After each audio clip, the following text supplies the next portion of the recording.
குயில் ஆடாத மயில் நானாக இருந்தேனே. பூவோடு வரும் காற்றாக என்னை நீ சேர தெளிந்தேனே.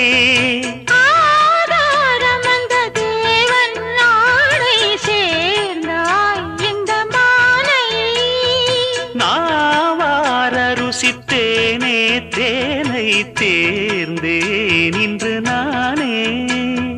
வந்த துணையே வந்து அணையே, அந்த முள்ள சந்திரனை சொந்தம் கொண்ட சுந்தரியே. சாமி கிட்ட சொல்லி வச்சு சேர்ந்தது இந்த செல்ல கிளியே.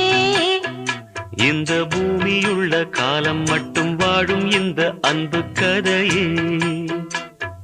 முத்துமணியே பட்டு துணியே, ரத்தினமும் முத்தினமும்